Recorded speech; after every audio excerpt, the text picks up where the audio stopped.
एक ऐसा नेता जो 2020 के विधानसभा चुनाव के रिजल्ट के दिन जब मालूम पड़ता है उसको कि हम हार गए हैं, तब वो आदमी उसी वक्त निकल जाता है क्षेत्र में और लोगों को कहता है कि हम भले हार गए तो क्या हुआ, हम आपका सेवा करने आए थे और हम आपका सेवा करते रहेंगे।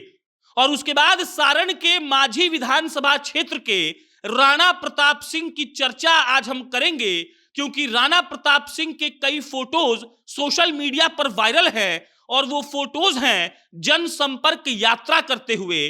और जब हमने मालूम किया तो मालूम पड़ा कि हर घर में जाकर राणा प्रताप सिंह लोगों से मिल रहे हैं और उनको कह रहे हैं कि 2020 में तो आपने वोट दिया या नहीं दिया, 25 में जरूर दीजिएगा, क्योंकि हम आपका सेवा 2020 नहीं, 2015 नहीं, 2010 नहीं, बल्कि उससे पहले से करते आ रहे हैं। आपको कई नेताओं की कहानियां हम सुनाते रहते हैं। फिलहाल विधानसभा चुनाव भी इसी साल होने वाला है और सबको जानना है कि बिहार में कैसा राजनीतिक माहौल है।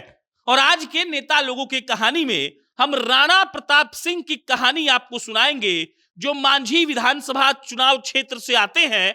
और भाई साहब का जलवा ऐसा है कि इनके लोग कहते हैं कि 10 नवंबर 2020 को राणा प्रताप सिंह चुनाव हारे और 11 नवंबर 2020 को राणा प्रताप सिंह फिर से क्षेत्र में उतरकर लोगों से मिलने लगे। और अगर चुनाव की बात करिएगा तो 2015 में राणा प्रताप सिंह निर्दलीय चुनाव लड़ते हैं, वोट आता है 14,500-15 हजार के आसपास। 2020 में राणा प्रताप सिंह निर्दलीय चुनाव लड़ते हैं, वोट आता है 34,000 के आसपास। और किसी निर्दलीय को विधानसभा चुनाव में अगर 34,000 वोट आ जाए, जबकि वहां पर आरजेडी लड़ रही है, एनडीए की भी पार्टी लड़ रही है, तब आप ये समझ सकते हैं कि उस आदमी का रौला, उस आदमी का भौकाल उसके क्षेत्र में क्या रहा होगा। राणा प्रताप सिंह की बहुत सारी कहानियां प्रचलित हैं। कहा जाता है कि मांझी विधानसभा के 36 पंचायत में उनके कार्यकर्ता हैं। जैसे किसी बड़ी पार्टी का काडर होता है, वैसे राणा प्रताप सिंह के अपने लोग हैं जो हर बूथ पर जाकर, हर पंचायत में जाकर, हर गांव में जाकर उनके लिए काम करते हैं। और अगर किसी भी आदमी को किसी प्रकार की तकलीफ होती है तो वो लोग वहां खड़े रहते हैं। देखिए, चुनाव नजदीक है, राणा प्रताप सिंह बीजेपी का झंडा लेकर सड़कों पर उतरे हुए हैं और कहा जा रहा है कि इस बार राणा प्रताप सिंह को कोई हरा नहीं पाएगा।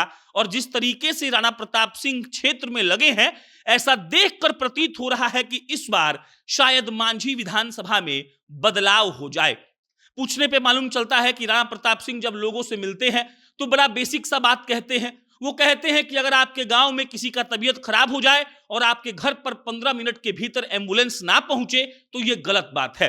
वो बड़ा बेसिक सा बात कहते हैं कि अगर आपका बच्चा पढ़ना चाहता है और आपके पास पैसा नहीं है तो यहीं पर इसी क्षेत्र में आपके पास बढ़िया कॉलेज, बढ़िया यूनिवर्सिटी होना चाहिए। और अगर ऐसा सुविधा आपके क्षेत्र में नहीं है तो बस एक बार हम पर भरोसा जताइए, हम आपको वो सब कुछ बनवा कर दिखा देंगे।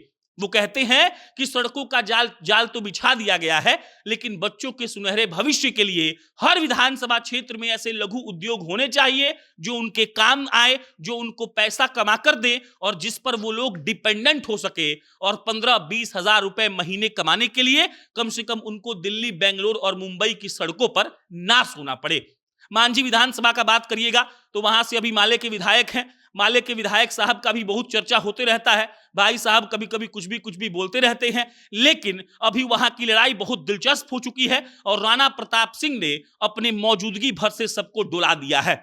2020 की बात करिएगा तो कई पूर्व मंत्री चुनाव लड़ रहे थे, लेकिन 2 पूर्व मंत्रियों से भी ज्यादा वोट निर्दलीय राणा प्रताप सिंह लाए थे। लमसम 34,000 वोट निर्दलीय लाने वाले व्यक्ति को आप समझ सकते हैं कि लोग कितना जानते होंगे, कितना पहचानते होंगे। और फिलहाल पूरे क्षेत्र में यही बात चल रही है कि अगर मौका मिला तो यह आदमी इस बार छप्पर फाड़ सकता है।